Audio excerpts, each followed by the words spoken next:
샬롬. 한 주간을 시작하는 월요일 아침입니다. 이 한 주간에도 우리를 지혜롭게 살게 하시는 그리스도 예수의 은혜로 풍성할 수 있기를 기도하고 축복합니다. 오늘 함께 읽고 묵상할 말씀은 잠언 15장 8절 말씀입니다. 악인의 제사는 여호와께서 미워하셔도 정직한 자의 기도는 그가 기뻐하시느니라.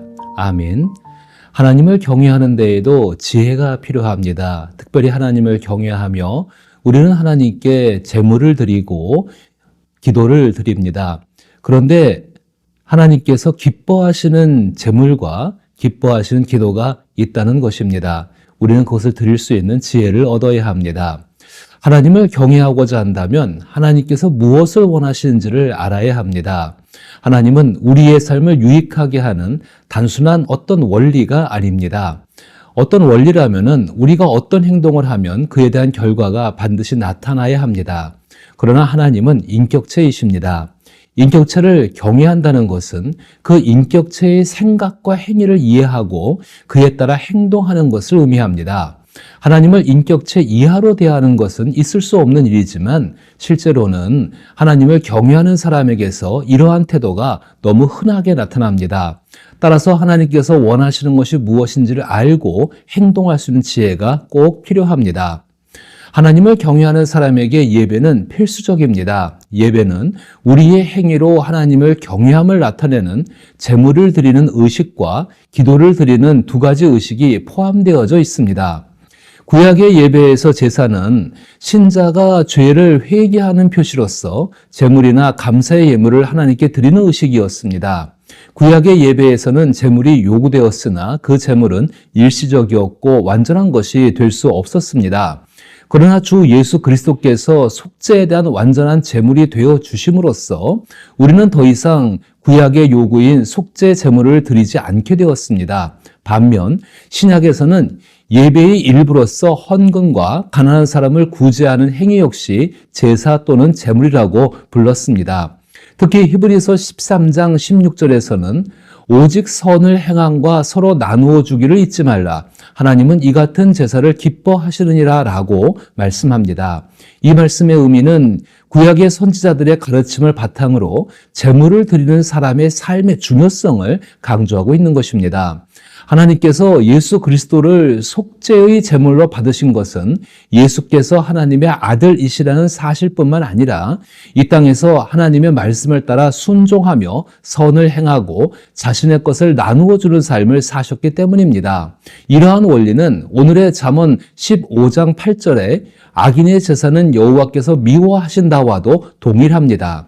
즉 교회나 구제기관에 거액의 돈을 기부하더라도 악한 삶이 병행되고 있다면 하나님은 이를 미워하신다는 것입니다. 아무리 재정적으로 후하게 베풀어도 평소에 남에게 불이익을 주며 악착같이 자기 자신의 이익만을 추구하며 살아간다면 이는 참된 신앙이 아니라는 것입니다. 이사야 선지자는 이러한 악한 삶으로 인해 하나님을 경외하는 예배가 완전히 무너진 시대를 고발하고 있습니다.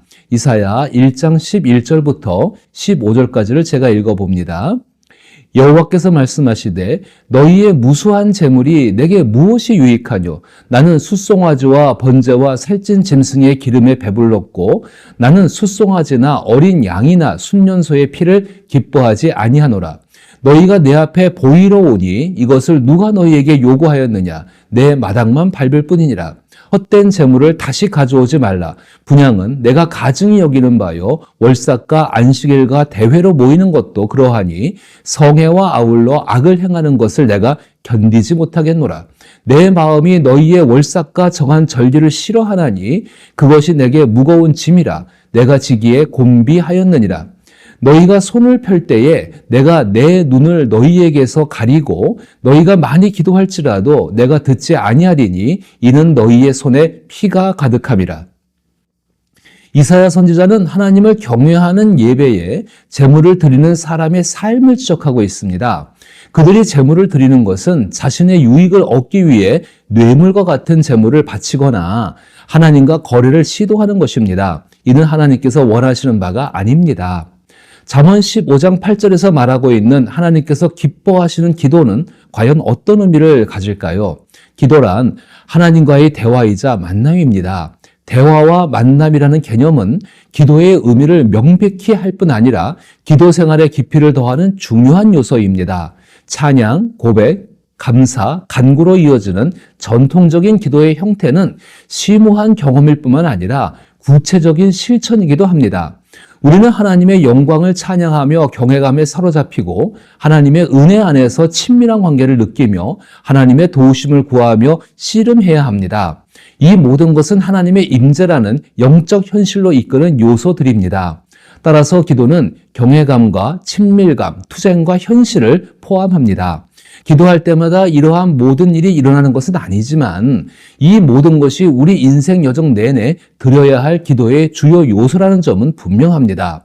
이 말이 다소 어렵게 느껴질 수 있지만 하나님과의 개인적인 교제를 추구하는 것과 사람의 마음 그리고 이 세상에 하나님 나라가 확장되기를 바라는 것은 서로 어긋나서는 안 된다는 것입니다. 이 두 가지가 함께 이루어질 때 하나님과의 교제는 단순한 침묵으로 신비로운 깨달음을 얻는 체험으로 그치지 않고 우리의 기도 또한 중언부언하며 하나님 은혜를 억지로 얻기 위한 수단으로 전락하지 않을 것입니다. 그렇다면 기도하는 사람의 삶은 현실 속에서 하나님과의 교제를 통해 하나님 나라를 이루고자 하는 고달픈 순례자의 삶이 될 수밖에 없습니다. 이는 하나님을 위해 살아가는 삶이 그 사람 안에 존재하기 때문입니다. 그 삶 속에서 하나님의 도움을 구하는 사람은 진실로 심령이 가난하고 정직한 사람입니다. 잠언 15장 8절에서는 이러한 사람을 정직한 사람이라고 하며 정직한 자의 기도는 하나님께서 기뻐하신다고 말씀하고 있습니다. 예배는 하나님을 경외하는 사람의 삶에서 필수적인 요소입니다. 이 예배에는 속죄의 제물을 드리는 것과 기도를 드리는 행위가 반드시 포함됩니다. 잠언 15장 8절과 관련된 몇 가지의 다른 잠언을 소개하겠습니다.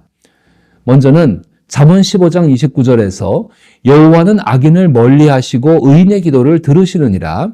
잠언 21장 3절에서 공의와 정의를 행하는 것은 제사 드리는 것보다 여호와께서 기쁘게 여기시느니라. 잠언 28장 9절에서 사람이 귀를 돌려 율법을 듣지 아니하면 그의 기도도 가증하니라. 여기서 율법은 모든 말씀을 의미합니다.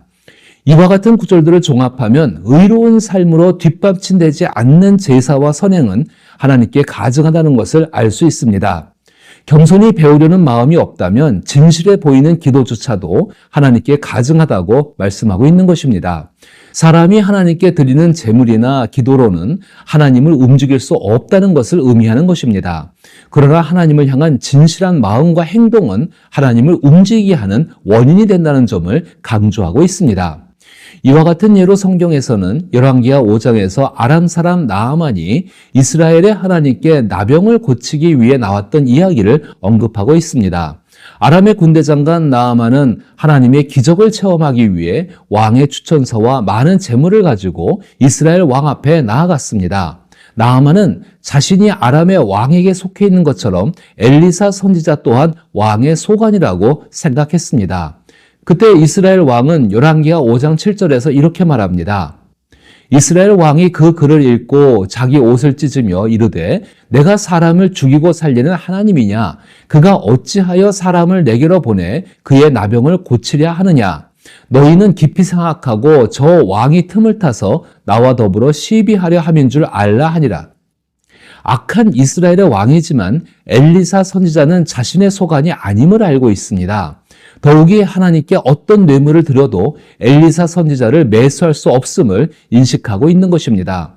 근본적으로 나아만 장군의 병을 고치는 것은 인간의 힘에 속한 일이 아님을 인정하고 있는 것입니다.